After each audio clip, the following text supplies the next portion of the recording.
Hello guys, welcome back to my channel and to another video. If you don't already know me, my name is Joanna and I'm an artist, designer and illustrator based in Oxford in the UK. I make art and illustration related videos every week, and yeah, do consider subscribing if you enjoy art and if you think you'd like this kind of content. So before I get into the topic of today's video, I thought I would talk a bit about what I'm going to be painting today. So myself and my husband Matt recently took a trip to Durdle Door in Dorset, and it's actually my first time going to Dorset and I have completely fallen in love with it. It was the most beautiful place. The coastline was absolutely stunning, views were just amazing, the water was so clear and the cliffs were just absolutely beautiful. I completely recommend going there, guys, if you haven't been there before. It's stunning. So yeah, I really wanted to paint a piece inspired by our trip there, and I used a reference photo that I took when I was up on the cliffs looking down onto the beach. So yeah, I really wanted to paint that as a way of documenting our trip. I'm going to be using my Arteza A4 sketchbook, and I'm going to be using a variety of acrylic paints to create this piece. So on to the topic of the video. If you haven't already guessed by the title of the video, I'm going to be talking about my mental health experience and how art has been a form of therapy for me. This video is actually going to be part of a series that I'm going to be doing here on YouTube titled Art as Therapy, and I'm going to be going through a few different subtopics within that main topic. This is something really close to home for me, and I thought it would be a really interesting thing to discuss and talk about openly and freely on my channel. So far I've kept my channel quite art and business related, and that's still going to be the case. I'm definitely going to still have that as the forefront and the main aspect of my social media content and my YouTube content, but I also really want my YouTube channel to be a space for honesty and openness, and just to be a bit more raw with you guys and honest with you guys about where I'm at and my own journey really in my life, because I don't want to get lost in the trap of like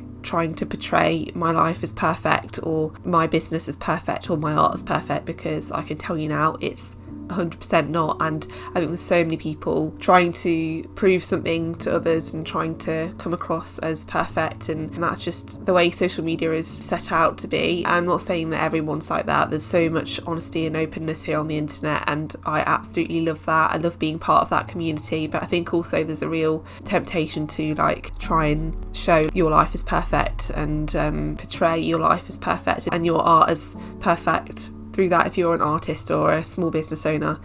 So I want to try and make my YouTube channel a really honest and real place, and I don't feel like I've done that so well so far. That was like always the aim, and that I've always had that in mind, but I think it's a bit more scary and obviously makes you a lot more vulnerable if you're speaking about personal experiences and things. But I really want to share my personal experiences more, in hopes that I can help any of you guys going through a similar thing, and maybe make someone feel a bit less lonely or isolated. So where to start?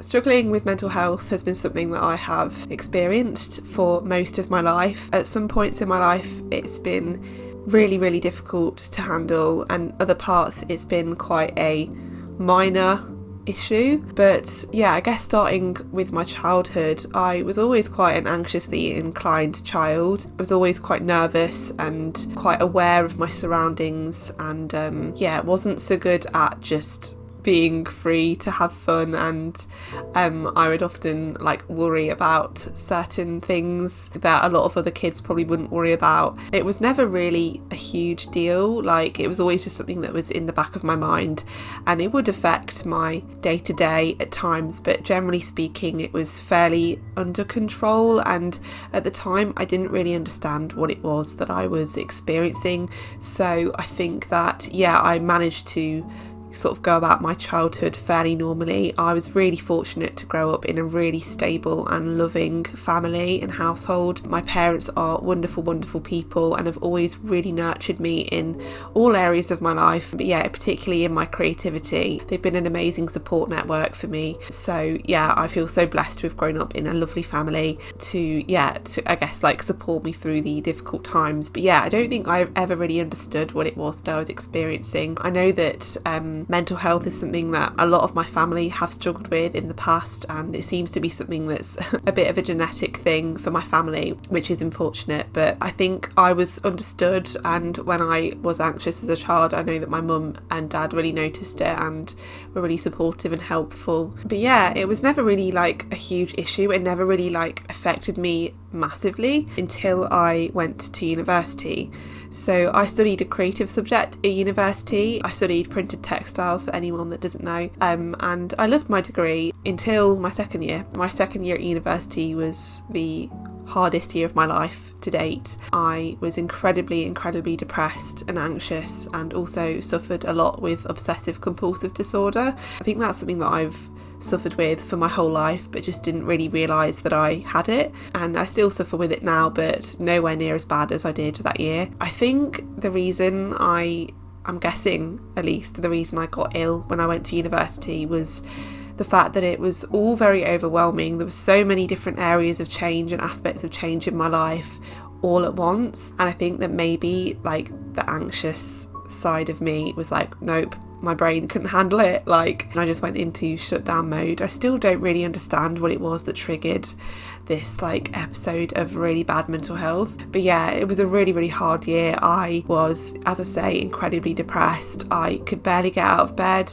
My housemates, who I love very dearly, they would have to come into my room and actually get me up. Some days I would literally just be sitting in bed in the mornings and just watching time go by and watching the clock face change and just doing nothing but staring at it and just staring at time passing and doing nothing. I felt like an empty shell, and I really lost sight of who I was, and I just remember this real feeling of emptiness and being I just don't know who I am. I forgot who I was. I forgot my identity. I forgot what I enjoyed doing, and I lost all joy in my life. I had no joy for anything. I had no joy for art, no joy for music, which some of you may know that I'm also quite musical and I play the guitar, but I had no joy for doing anything that had brought me joy in the past didn't bring me joy, and I just really forgot who I was, and was just all consumed by my anxiety and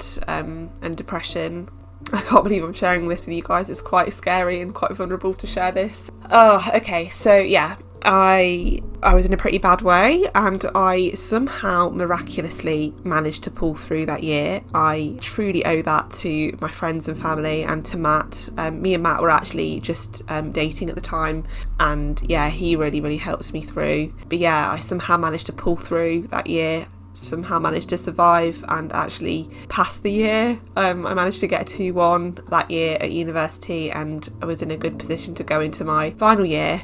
But I actually had a placement year in between my second and third year, and basically my gap year was to work in industry for the year, and I had a real variety of experiences, and one of them was working at a non-profit organisation run by a lovely lady who's a family friend.